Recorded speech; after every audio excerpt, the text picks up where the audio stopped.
Assalamualaikum warahmatullahi wabarakatuh. Halo sahabat Republik Literasi, ketemu lagi kita di episode kali ini akan membahas ada anak duri yang luar biasa yang lulus di Universitas Pertahanan, kuliah di sana, tapi tahun ini dia sudah wisuda. Kita hadirkan di studio untuk menggali informasi bagaimana bisa informasi ini bermanfaat untuk regenerasi selanjutnya. Jadi apa saja syarat bisa lulus di sana, apa saja yang dirasakan sampai bisa lulus. Sementara Unhan ini kan saat ini sangat terkenal dengan kuliah yang tidak dipungut biaya dan negara yang nanggung. Oke, selanjutnya kita bicara dengan halo Desi. Halo Pak. Desi, makasih sudah hadir di studio Republik Literasi. Kita santai aja deh. Siap. Desi, kita mulai dari sekolah dulu SMA. Di SMA tahun berapa? Tamat di SMA berapa gitu? Oke, pertama tuh Desi tamat dari SMA Negeri 1 Mandau, Semansa. Tamat tahun 2020 waktu itu zaman Covid. Zaman Covid. Iya. Oke. Itu setelah selesai di SMA, itu memang langsung pilihan jatuh ke Universitas Pertahanan atau ada ke kampus lain gitu tujuannya dari awal tamat sekolah, Des? Oh iya, Desi cerita sedikit. Boleh, ya Bang. silakan Desi. Waktu awal itu kan Desi keterima masuk di 11 besar di Semansa. Nah, itu didaftarkan oleh sekolah untuk masuk ke jalur SNMPTN, jalur prestasi. Nah, di situ Desi mendaftar di Universitas Andalas jurusan peternakan awalnya. Di Unhan. Nah, dapatlah UKT 1 itu. Nah, sudah bayar UKT, sudah tinggal belajar waktu itu. Nah, adalah ibu guru SMA, program studi waktu itu ibunya ngajar kimia. Nah, dia nge-share ke grup kita nih, ke grup yang kita semua, grup kelas. Dia share, Desi coba daftar. Awalnya iseng-iseng doang karena kan buat apa, udah ada UNAN gitu kan. Nah, daftar di Universitas Pertahanan. Nah, di situ waktu itu pertama kali tahun 2020 itu kalau nggak salah Pak Prabowo tahun 2019 Pak Prabowo dilantik menjadi Menteri Pertahanan. Beliau langsung buka Universitas Pertahanan, kan awalnya itu cuman S2 sama S3. Nah, mungkin karena ada perubahan global dan sebagainya, beliau membuka S1, strata 1 yang ada di Sentul Bogor. Itu dimulai dari angkatan Desi berarti? Iya, angkatan Desi, angkatan pertama di S1. Nah, setelah itu coba daftar, ikuti seleksinya, alhamdulillah kepanggil ke pusat. Dari pusat baru tes offline, tes wawancara, tes wawasan kebangsaan dan sebagainya, dan alhamdulillah Desi lolos ke Unhan. Itu bersaing dari berapa ini tuh Desi bisa lolos di Unhan? Yang daftar ke sana waktu itu berapa banyak siswa? Kan karena angkatan pertama, jadi kan informasinya belum menyebar secara keseluruhan. Nah, waktu itu yang mendaftar tuh 60.000 orang. 60.000 orang, jadi yang diterima cuman 300 orang karena program studinya itu cuman ada 10. Jadi yang lolos di 300 ini dibagi tuh program studinya apa aja gitu. Program studi itu 25 orang, kecuali kedokteran militer. Kedokteran militer ini 75 orang. Cuman itu yang terbanyak. Desi ketika tahu Desi diterima di Unhan gimana tuh perasaannya? Awalnya nggak nyangka, Bang. Nggak nyangka karena masa iya sih gitu. Perasaan waktu SMA nggak pintar-pintar banget lah gitu. Tapi lulus di Unhan ya? Iya. Nggak pintar, lulus kan? Terus lanjut deh. Nah, setelah itu waktu itu telepon ibu kan. Telepon ibu, alhamdulillah lolos, sambil nangis-nangis lah, drama dan sebagainya. Nah, lolos. Ternyata kita nggak boleh pulang waktu itu selama 1,5 tahun. ketika dinyatakan lulus, Lulus full pendidikan, jadi kehidupan itu cuman ada di mes kampus. jadi ketika Desi udah ketahuan ini diterima di Unhan, itu nggak pulang lagi ke Doi? Nggak pulang 1,5 tahun. Waduh. Pulang itu tahun 2021 akhir, waktu itu Natal dan tahun baru. Baru pulang. Iya, baru pulang. Kebayang tuh ya orang tua kayak gimana tuh ya, rindunya mana gadis ya itu. Apalagi waktu itu kita kan nggak megang HP, jadi jatah megang HP waktu itu sekali dalam 2 minggu, itu pun selama 3 jam. Jadi ya cuman numpang ngecharge doang gitu. Numpang ngecharge aja, langsung balikin ke pengasuh seperti itu. Boleh ceritain Des, tahap di kampus di Unhan itu kan asrama berarti ya Des? Iya, asrama. Itu kalau kita di Unhan ini kuliah itu sama nggak kayak di militer, maksudnya kayak Akmil, Akpol, sistem dari sikap, terus tampilannya, terus gaya pendidikannya sama nggak Des?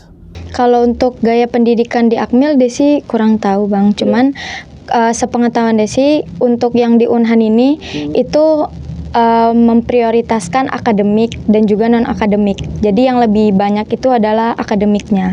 Akademik harus ditingkatkan, fisik juga harus dijaga. Jadi balance antara keduanya kan. Kalau untuk akademik itu kita dituntut untuk IPK di atas 3,2. Kalau tidak nggak naik tingkat dan juga nggak naik pangkat. Kalau 3 kali bakalan ancamannya DO gitu. Kalau untuk fisik tetap dijaga, setiap sore ada bimsuh lari. Kemudian kita juga ada fasilitas gym di sana. Jadi bisa bebas kapan saja untuk olahraga gitu. Ketika mendaftar, balik lagi ke ketika mendaftar di Unhan ambil jurusan apa? Daftar di Unhan ngambil jurusan kimia. Itu memang udah dari tadi ya, guru tadi itu ya? Iya, motivasi. Motivasi dari guru tadi. Benar. Alhamdulillah diterima. Alhamdulillah. Kalau hari-harinya di sana, di Unhan itu Des, makan biar juga tahu ke adik-adik nih regenerasi. Kayak gimana Des? Kuliahnya dari jam berapa sampai jam berapa? Selepas itu kita kayak gimana di kampus? Oke. Mulai dari kita tuh dijadwal, mulai dari bangun tidur sampai tidur lagi. Itu dijadwal, itu ada rundown-nya. Jadi awalnya itu kita bangun jam 4, kemudian olahraga bersama, persiapan menuju kampus. Jam 6 itu udah OTW ke kampus untuk melaksanakan apel pagi. Apel paginya jam 6.45. Setelah apel pagi nanti dilanjutkan dengan materi perkuliahan, itu jam 8 pagi. Jam 8 pagi, istirahat pertama itu jam 9.40, kemudian kuliah lagi, istirahat lagi tuh 11.50 sampai nanti jam 1. Dari jam 1 sampai jam 16.40 itu kita full belajar. Kemudian sorenya kita olahraga. Sorenya olahraga, kemudian ibadah. Setelah itu apel paginya itu jam 9 malam. Apel malam. Ya, apel malam. Jadi sebelum istirahat kita apel dulu gitu? Iya, apel malam. Nah, batas istirahat itu pokoknya jam 10 itu udah tidur. Itu ada yang ngontrol itu? Ada. Ada kakak asuh berarti ya? Kakak asuh nggak ada, tapi pengasuh. Pengasuh, dan juga di situ kita ada polisi taruna, namanya polisi kadet. Nah, itulah yang membantu pengasuh buat mengontrol teman-teman yang lain gitu. Ketika dari kita biasa di SMA kan biasa ya sama orang tua tidur mau jam berapa, bangun mungkin udah kalau libur. Kaget nggak deh sih waktu ketika masuk asrama ataupun diterima di Unhan dengan sistem pelajaran seperti itu? Oke. Awalnya kalau dibilang kaget banget Bang. Karena kan kita butuh penyesuaian gitu ya, dari rumah menuju mes itu kan disiplinnya sangat-sangat kuat, sangat-sangat ketat gitu kan. Nah, awalnya tuh penyesuaian sampai kalau nelpon sama ibu tuh sampai nangis, aku nggak kuat di sini gitu. Tapi ibu selalu memberi motivasi kayak tahan-tahan aja gitu. Nggak bakalan lama, cuma 4 tahun kan. Nah, disitulah mungkin Desi kayak dukungan juga dari teman-teman di sekitar yang sering beri motivasi juga. Nah, disitulah mulai dikuatkan mentalnya. Itu kan sebenarnya mental ya Bang ya. Benar. Tapi teman-teman yang lain ngerasain hal yang sama, yang satu Sama. Ramadan. Iya. Pengen pulang juga. Semua pada ngeluh gitu. Apalagi 1,5 tahun belum boleh pulang ya ketika Iya. saya terima gitu. Kalau itu Des, kan tadi kan belajarnya kan dari pagi sudah terjadwal semua kan. Itu kita orang tua yang ingin kuliah di anaknya di Unhan atau anak yang pengen kuliah di Unhan itu ngeluarin biaya nggak? Oke. Kalau untuk di Unhan itu full beasiswa. Jadi selain kita kan juga dituntut untuk disiplin, Bang. Jadi kita harus berkorban dengan fisik kita, dengan waktu kita demi beasiswa ini. Jadi tuh semuanya full dari ujung kaki sampai ujung kepala itu dibiayain oleh negara. Dan juga kita diberi uang saku pertama. Kemudian fasilitas yang didapat ruang kelasnya nyaman, ada AC-nya gitu. Kemudian kita diberi fasilitas laptop satu orang satu diberi fasilitas laptop. Kemudian apa lagi ya?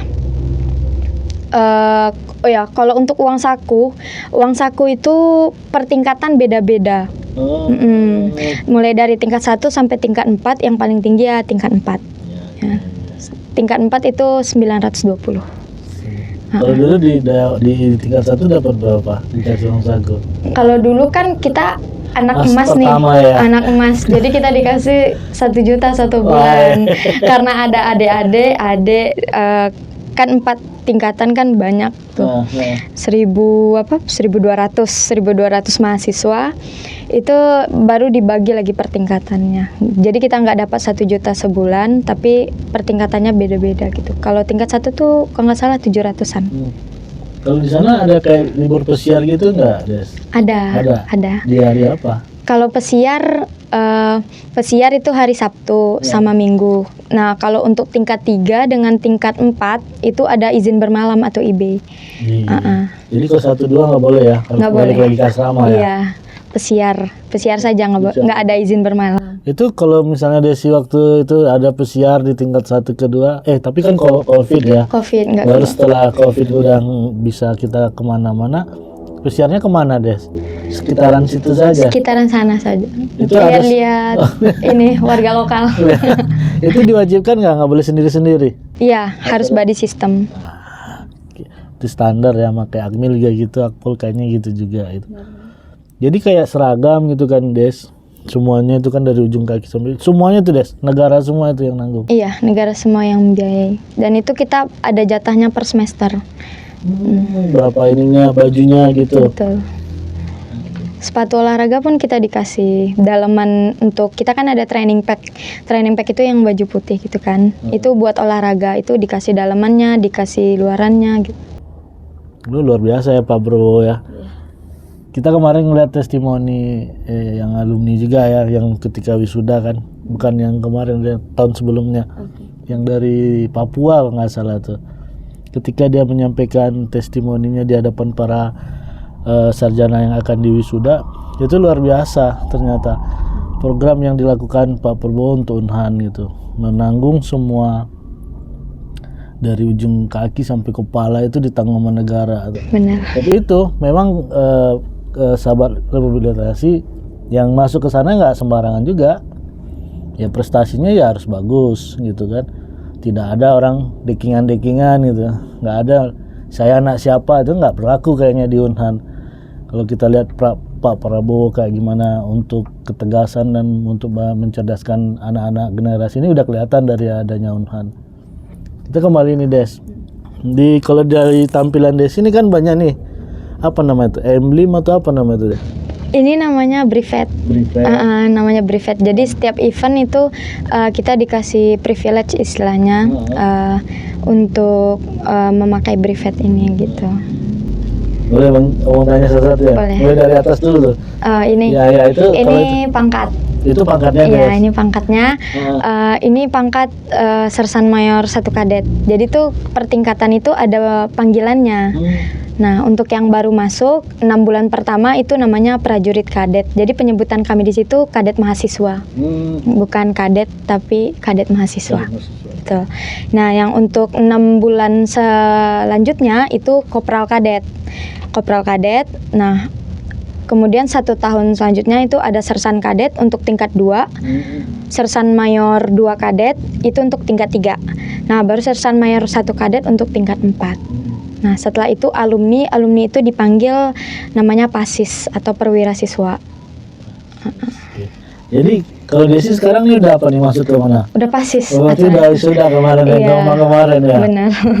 Nanti kita cerita masalah wisuda. Benar. Kita selesai. Kalau yang paling ini Des, yang ada gambar, ada warna Ini. bendera merah putih itu apa tuh, dari event apa tuh? Oke, kalau ini itu kita menempuh pendidikan dulu Diksarmil, pendidikan dasar militer. Awal pertama itu 3 bulan pertama itu melalui Diksarmil atau pendidikan dasar militer untuk 3 bulan pertama. 3 bulan pertama. Ya, kalau untuk angkatan Desi itu 1 bulan saja. Setelah adanya evaluasi barulah dipanjangkan jadi 3 bulan. Nah, kalau untuk ini itu kita menembak. Menembak. Jadi kita ada setiap bulan ada namanya combat. Combat itu Cadet on Military Basic Training. Jadi setiap semester itu ada event combat Iya. selama 1 bulan. Nah, disitulah ada latihan menembak, survival, kemudian dan latihan-latihan militer gitu. Jadi pegang senjata dong. Iya. Beneran nembak deh. Iya benar. Luar biasa. Keren. Yang sulanya Des. Nah, ini survival. Survival. Survival. Jadi kita kalau mau dapat ini kita harus tidur selama 1 minggu di hutan. Bertahan hidup lah ya. Tahan hidup. Dikasih bekal apa waktu survival? Dikasih bekal, cuman kalau untuk buang air itu kita cari akal. Pandai lah ya. Pandai-pandai. Namanya kita bertahan hidup ya. Benar. Ada lagi nggak Des yang di itu? Oh ini, Ya. kalau yang ini itu brevetnya Resimen Korps. Jadi di situ kalau misalnya kayak di di universitas lain itu seperti BEM atau Resimen Mahasiswa. Di situ penyebutannya Resimen Korps Kadet Mahasiswa. Nah, Desi yang pernah menjabat itu dapat brevet ini. Gitu. Kalau yang ini yang di Kerah itu Des? Ini brevet RI. Ini kalau untuk di PDH, PDPM itu ada di Kerah. Itu memang ketika dapat baju memang udah dikasih ini. Iya. Sama ada kegiatan dulu baru dapat ya. Benar. Jadi kembali ke wisuda. Jadi Desi sekarang sudah wisuda di Unhan. Iya. Informasinya nih dari Ibu, sempat disalami nama Pak Prabowo ya. Benar. Boleh cerita deh waktu ke suasana waktu wisuda itu seperti apa? Ketemu Pak Menhan langsung dan presiden terpilih kan? Gimana Des? Sebenarnya Bang, untuk Pak Prabowo udah sering juga ke Unhan. Jadi tiap ada wisuda beliau datang atau ada tiap event tertentu beliau datang. Jadi kita ibaratnya udah sering melihat beliau untuk datang ke Unhan gitu. Kita juga sering dipanggil ke Kementerian Pertahanan untuk menyambut tamu negara, tamu besar dari luar negeri dan juga tamu-tamu penting negara gitu. Nah, waktu itu kita wisuda sama Pak Prabowo langsung tuh rasanya bangga, apalagi beliau kan waktunya sangat-sangat padat. Benar. Nah, sangat-sangat padat.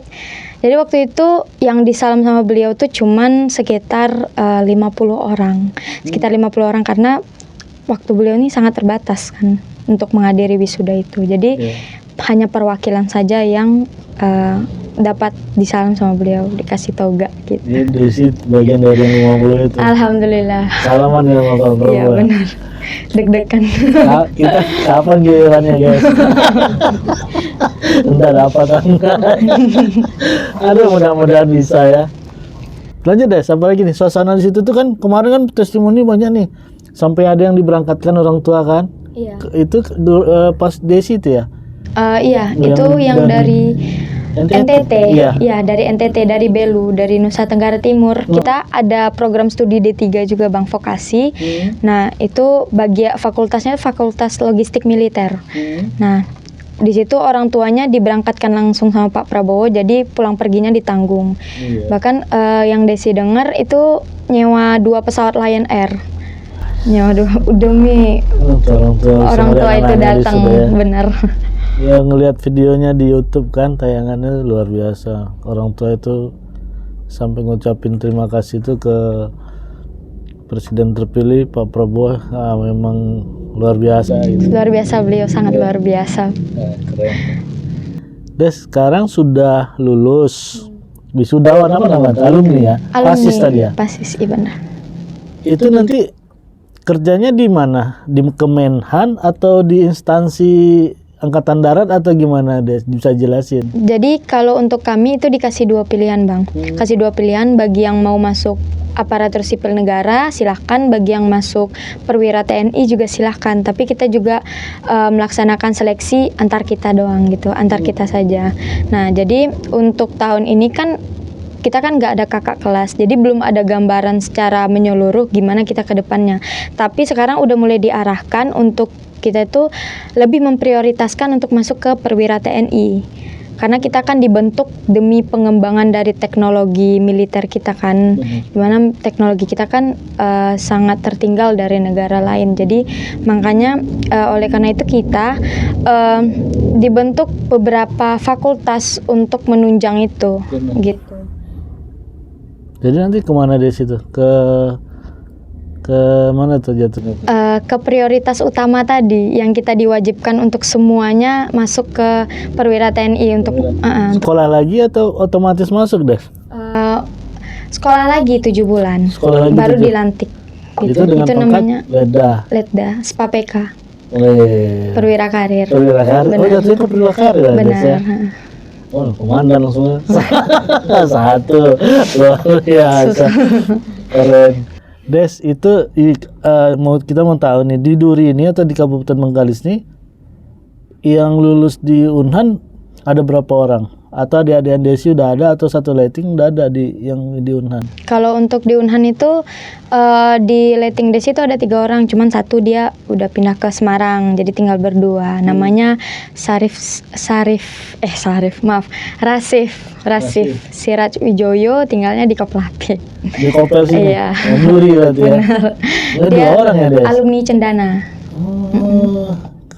Itu dengan jurusan sama Desi, beda? Enggak, dia itu jurusan teknik mesin. Teknik mesin. Berarti kita aja mungkin yang kurang update. Ternyata anak Duri yang sudah bisa masuk Unhan ada 3, yang aktif 2 ya, Des ya? Wisudanya juga sama dengan Desi yang si Rasif. Sama Ya? sama. Ya, luar biasa, kita ini kasih aplaus nih sama anak Duri. Ternyata bisa di Unhan. Ini kalau nggak ini produser Republik Literasi ngasih tahu ada Desi yang di Unhan, kita juga nggak tahu gitu. Ya, ketika disampaikan ini ada nih anak Duri yang udah di Unhan, makanya kita bagaimana nih bisa, alhamdulillah bisa matching waktunya kan, bisa ngobrol sama Desi gitu. Kebetulan cuti juga, Bang. Cuti ya? Sampai sudah. Berapa ini balik lagi berarti deh? Balik lagi ke sana untuk latihan. Yang 7 bulan tadi? 7 bulan tadi tuh mulainya dari Januari 2025. Tahu, tapi ini balik lagi nih. Benar. Kalau sekali cuti berapa hari, Des? Kalau yang sebelumnya itu sekali cuti tuh cuma 10 hari, Bang. Jadi ini karena cuti wisuda, jadi alhamdulillah kita dapat cuti 1 bulan. Lumayan lama. Puaskanlah dulu di Duri gitu. Bisa kangen masakan ibu, ya kan? Benar. Bisa dingin ya, Des. Boleh tahu ini, Des? Iya, orang tua, sokongan orang tua itu untuk Desi selama di Sentul ikuti pendidikan gimana, Des? Itu ya, ibu dan ayah itu kayak gimana? Support dan keluarga besar ke Desi? Kalau masa support sangat-sangat support sekali. Untuk kedua orang tua tuh Desi apapun yang terjadi di Unhan yang enak-enaknya saja Desi sampaikan gitu. Yang beban, yang tantangannya tuh simpan sendiri. Jadi orang tua nggak khawatir gitu kan, Bang. Nah, kalau untuk dukungan untuk orang tua sangat bangga, untuk keluarga juga sangat support sekali. Bahkan untuk yang satu kampung saja tuh sangat bangga gitu. Bangga pasti, kita juga bangga. Iya kan, kita melihatnya, wah ada anak Duri yang lulus di sana, keren gitu. Ini kan persaingan masuk di situ tuh tidak gampang. Benar. Nggak ya, apapun lah nanti ceritanya, ini keberuntungan nggak ada, itu memang pintar kan, memang udah ada Alhamdulillah. di sini gitu. Des, ini kan tugas Desi nih, bukan tugas sebenarnya. Untuk adik-adik nih regenerasi, apa yang mau Desi sampaikan itu kan, apabila mereka tertarik pingin masuk di Unhan, bisa ini nggak Des, apa namanya, dikasih himbauan, ajakan ataupun kisi-kisi supaya adik-adik nih yang tertarik atau minat di Unhan bisa keterima kayak Desi. Oke, kalau untuk itu awalnya buat adik-adik atau teman-teman yang ingin masuk ke Unhan, silakan baca dulu apa saja persyaratannya yang bisa kalian penuhi gitu. Karena persyaratan untuk masuk ke Unhan itu sangat-sangat tinggi. Jadi Pak Prabowo ini sama kayak menyamakan persyaratan kita itu ke Harvard University. Jadi sangat tinggi sekali kualitasnya gitu. Nah, untuk IQ dipersiapkan juga untuk teman-teman atau adik-adik. Untuk IQ itu di atas 120. Jadi dipersiapkan dari sekarang kan. Kalau IQ kan bisa berubah seiring berjalannya waktu, Bang. Bisa diasah juga gitu. Untuk nilai TOEFL-nya juga persiapkan harus lancar dalam berbahasa Inggris. Nah, juga ambang batasnya itu silakan dibaca di websitenya Unhan, itu idu.ac.id. Di situ banyak sekali persyaratan yang bisa kalian akses untuk masuk ke Unhan gitu. Dan untuk persyaratan pertama itu seleksi administrasi dulu. Seleksi administrasi ini, Bang, nilai rapor itu harus di atas 90 dari semester 1 sampai semester 5. Itu harus di atas 90 karena dia kedetek oleh sistem. Kalau misalnya nggak di atas 90 itu akan gugur otomatis oleh sistem. Jadi pakai AI lah istilah orang sekarang untuk seleksi administrasi awal gitu. Jadi jangan ada coba-coba yang merasa ada dekingan itu nggak akan bisa kalau untuk dekingan karena langsung dipantau oleh Pak Prabowo untuk seleksinya. Kalau ketahuan bakalan di BAP. Berterima kasih lah dengan Pak Prabowo kan, ya memang memperhatikan generasi selanjutnya. Cuma menarik tadi Des dengan standar Harvard ya. Itu dari mananya tuh Des? Standarnya itu standar apanya itu Des? Biar misalnya jelas itu. Baru dengar nih kalau itu masuk Unhan tuh harus standar dengan Harvard tuh apanya Des? Jadi kan kalau untuk visi dari Universitas Pertahanan itu kan bakalan menjadi World Class Defense University atau kelas pertahanan yang berbasis internasional. Nah, jadi diambillah persyaratan yang sama dengan masuk ke Harvard University yang tadi, yang IQ 100 di atas 120, TOEFL 550 gitu. Untuk nilai raportnya harus tinggi di atas 90. Gitu. Itu nggak bisa cincai-cincai, nggak ada. Nggak bisa. Murni, harus murni. Jadi ya dipersiapkanlah dari masa SMA. Kalau dari masa SMA harus giat belajar. Karena harus mengejar, kalau ingin masuk Unhan, kita harus bersusah-susah lebih dahulu supaya nanti bersenang-senang kemudian istilahnya. Karena masuk Unhan ini nggak ada ruginya. Selain kita dapat fasilitas, kita dapat beasiswa full dan juga tidak menyusahkan orang tua. Intinya kan itu kan Bang. Nah, kita juga dijamin masa depannya. Kita nggak bakal ada yang nganggur gitu. Nggak bakal kita nyari-nyari pekerjaan, bahkan pekerjaan yang nyari kita gitu. Ya kalau Desi kan sekarang sudah tadi penjelasan Desi, dia sekolah lagi atau latihan lagi 7 bulan sudah bisa langsung punya pangkat Letnan 2 ya kan, perwira karir. Itu kayaknya belum bisa mengabdi ke Kabupaten Bengkalis ya. Di Riau kalau syukur-syukur dapat di Riau Bang. Oh, itu bisa dioper ke daerah Des? Kalau itu Desi kurang tahu, karena kan kita lihat prospek dari program studi kita. Nah itu kemana gitu. Jadi kalau misalnya seumpama di Riau ada, ya alhamdulillah bisa masuk ke Riau. Tapi kita cuman pingin menguatkan Desi, gak apa-apa Des, main di pusat, gas dulu pusat.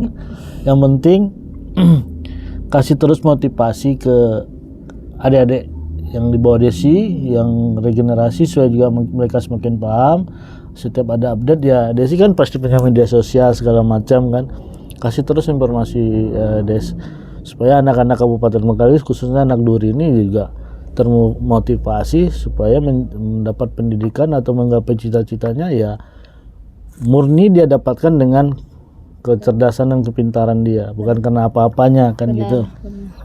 Des, ini kalau setiap kali pulang itu ribet nggak urusannya? Harus lapor kemana itu segala macam? Kalau untuk pulang itu kita ada dikasih surat izin jalan atau SIJ, nanti ditanda tangan ke Koramil. Kita melapor ke Koramil bahwa kita datang nih dari luar daerah gitu. Kalau untuk kan biasanya kalau TNI kan kalau pulang ke daerah ada SIJ-nya, jadi melapor ke Koramil dulu gitu. Laporan istilahnya. Jadi kalau ada apa-apa sama kita, jadi orang Koramil tahu gitu. Oh, jadi ya. Iya.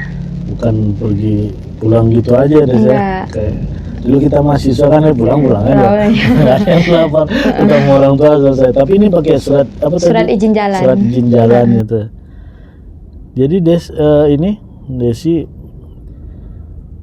kesan apa yang dirasa selama 4 tahun di Gembleng, di Sentul, di Yunhan? Kesan apa yang nggak bisa dilupain sama Desi ketika ini semuanya bisa Desi lewati? Yang pertama mungkin tuntutan belajar, Bang.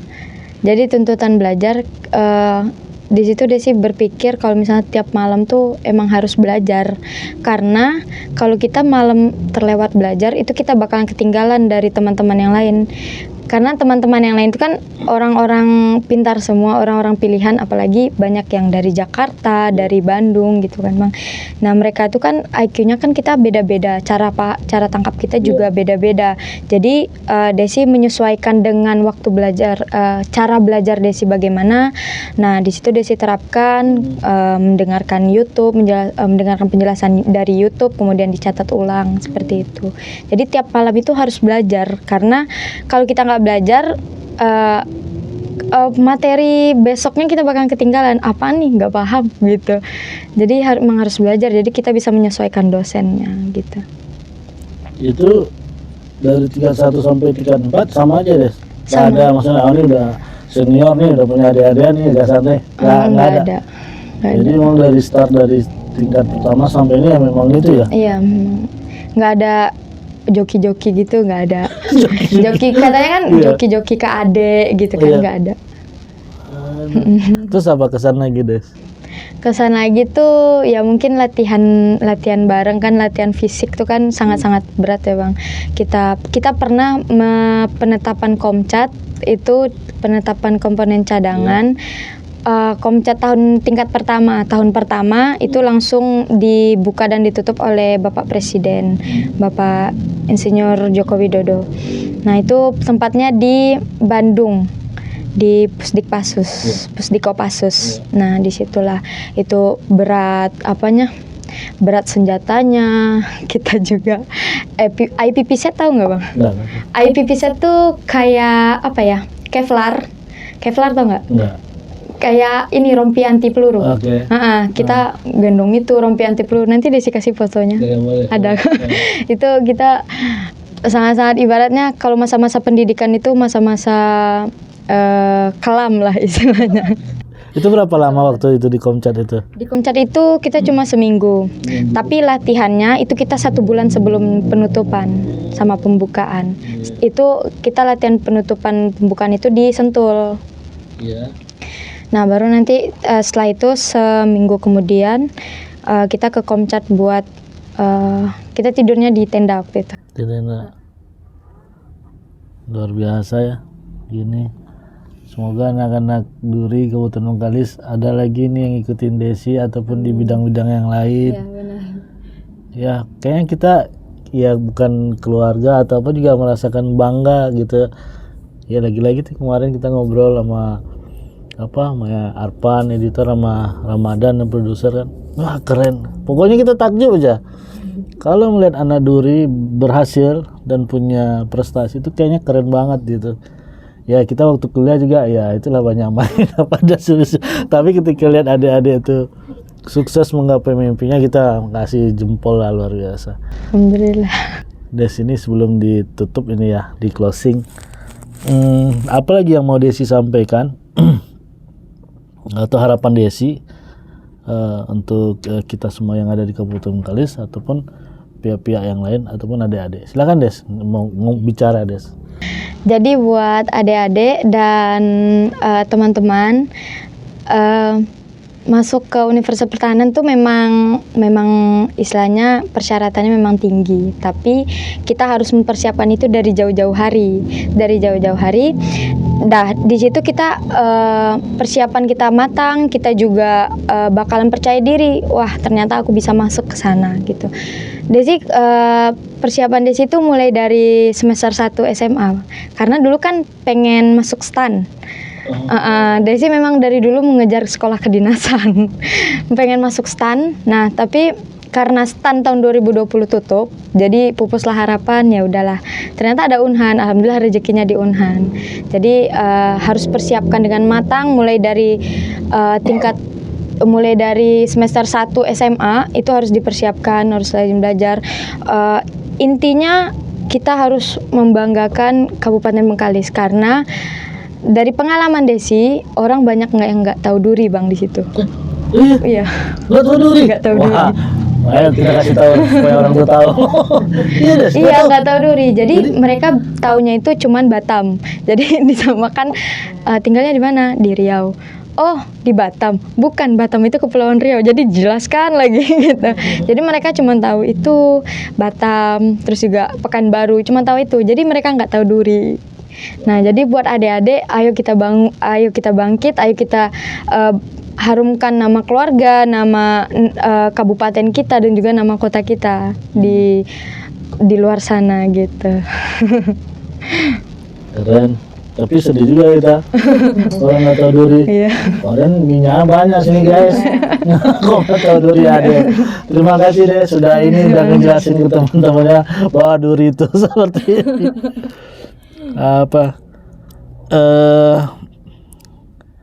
Kayaknya ini ya, kalau kita ini lagi nanti lebih panjang. Mudah-mudahan ada waktu lagi ke depannya bisa ngobrol lagi sama Desi dengan pangkat letdanya. Amin. Kita buat part 2 ya Bang ya. Ya, part 2.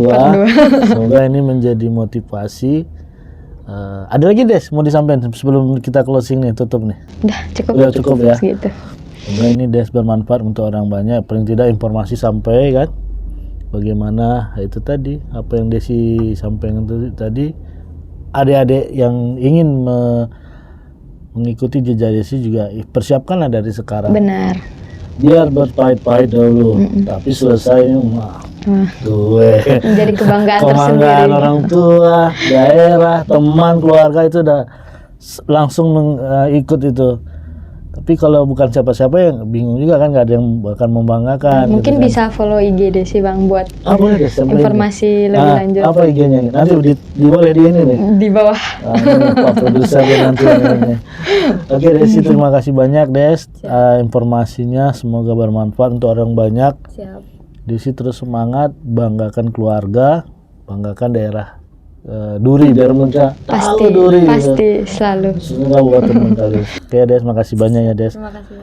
Oke sahabat Republik Literasi, obrolan ini mudah-mudahan bisa kita lanjutkan di part 2 dengan kondisi dan suasana Desi yang berbeda. Dan 2 kita tunggu, mudah-mudahan bisa datang sini. Ya inilah, ternyata banyak juga anak duri yang punya prestasi di luar sana, tapi kita kurang mantau.